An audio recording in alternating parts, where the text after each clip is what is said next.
Assalamualaikum Sobat Iman. Syukur Alhamdulillah, kita bisa melanjutkan kisah para nabi dan rasul. Hari ini kita akan membahas tentang kisah Nabi Saleh alaihi wasallam. Nabi Saleh diutus Allah untuk berdakwah dan menyerukan kebenaran kepada kaum Samud.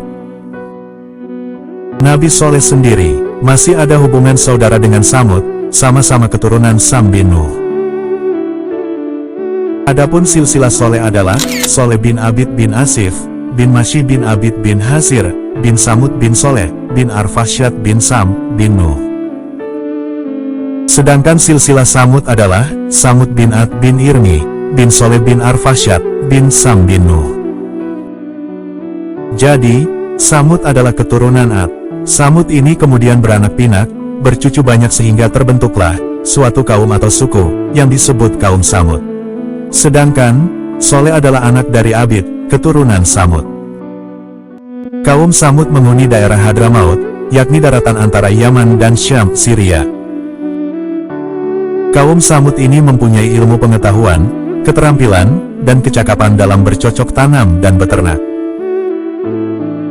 Dengan keahlian itu, mereka hidup makmur di Hadramaut. Semua itu adalah karunia Allah yang diberikan kepada mereka. Tidak hanya itu, mereka pun diberi kekuatan fisik yang tangguh. Mereka sanggup mengukir gunung-gunung untuk dijadikan pemandangan indah. Mereka membangun gedung-gedung tinggi. Mereka juga membuat rumah-rumah di tebing-tebing gunung yang dilubangi dan dipahat. Namun, kaum Samud tidak mengenal Tuhan. Berhala yang mereka buat sendirilah yang mereka jadikan Tuhan. Hukum yang berlaku pun hukum rimba. Hukum yang bertentangan dengan kemanusiaan. Gaya hidup mereka menyimpang, jauh dari kebenaran dan kemanusiaan. Orang-orang kaya hidup berfoya-foya, bermabuk-mabukan, berzina, dan lain-lain. Perampokan terjadi di sana-sini, penganiayaan dan perbuatan zalim dapat dijumpai setiap hari. Orang yang lemah menjadi budak dan diperlakukan tidak manusiawi. Kemudian, Allah mengutus Saleh kepada kaum Samud. Nabi Saleh berkata, "Wahai saudaraku, kaum Samud, kebiasaanmu menyembah berhala itu sangat keliru. Sesungguhnya, Tuhan yang wajib kalian sembah adalah Allah." "Hai Saleh, siapakah Allah itu?" tanya salah seorang dari mereka.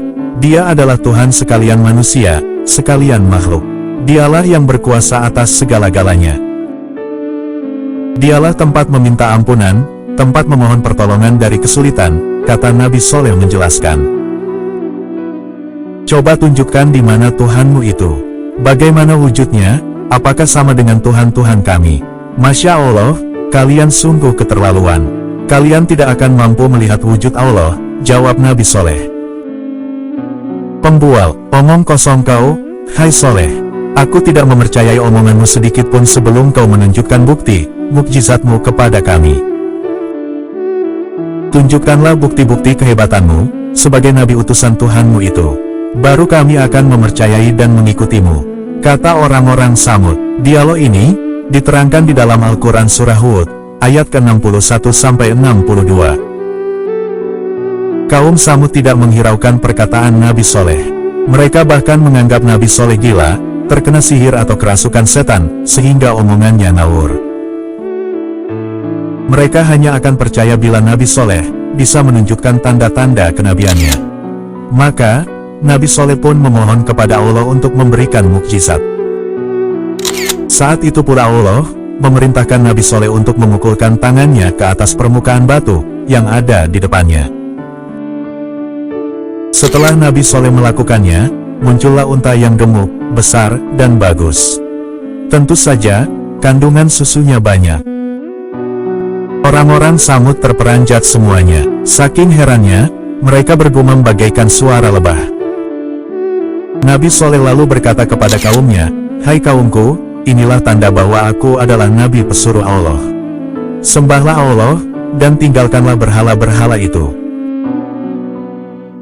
Kalian jangan mengganggu unta ajaib ini.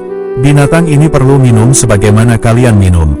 Jika kalian menginginkan susunya, silakan memerahnya," kata Nabi Saleh menerangkan. Kisah tentang unta ajaib ini ada di dalam Al-Quran Surah Asy-Syura surat ke-26, ayat 155-159. Sejak awal, Nabi Soleh telah memperingatkan kaum Tsamud. Mereka dilarang mengganggu unta itu, apalagi membunuhnya.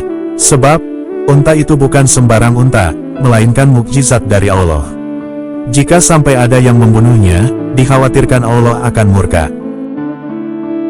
Sejak itulah, sang unta berkeliaran. Ia berpindah-pindah tempat kemanapun ia suka. Setiap hari, orang-orang antri untuk mendapatkan susunya. Anehnya, susu itu keluar terus walaupun banyak orang yang memerahnya. Dengan hadirnya unta itu, sebagian dari mereka merasa senang. Hal ini karena mereka bisa mendapatkan susu setiap hari. Namun demikian, diam-diam ternyata ada beberapa orang yang sangat tidak menyukai kehadiran unta ajaib itu. Mereka adalah orang-orang yang sudah sejak lama tidak menyukai Nabi Soleh. Pada suatu malam, mereka berunding untuk membunuh unta tersebut.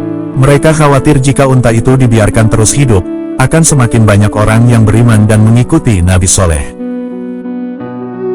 Akhirnya, para pemimpin orang-orang kafir sepakat untuk melenyapkan unta Nabi Soleh.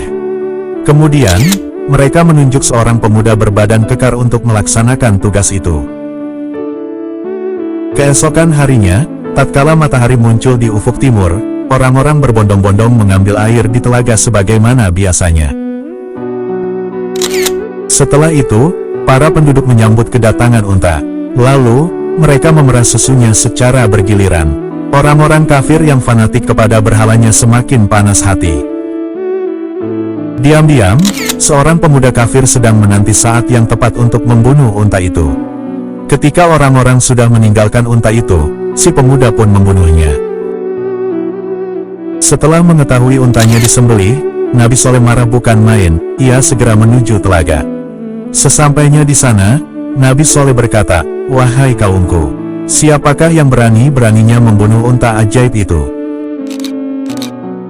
Pemuda yang membunuh unta itu berkata, "Akibat untamu itu, telaga menjadi kotor. Orang-orang tergila-gila pada air susunya.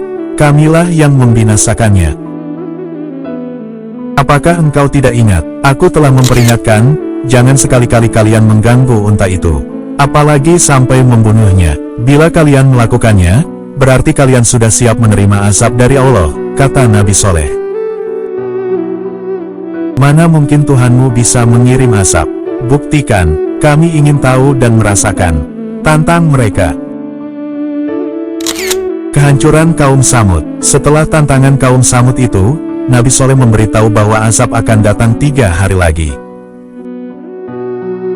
Hal ini dijelaskan Allah dalam surah Hud, ayat ke-65, mereka membunuh unta itu. Maka berkatalah Nabi Soleh, "Bersukarialah kamu sekalian di rumah selama 3 hari.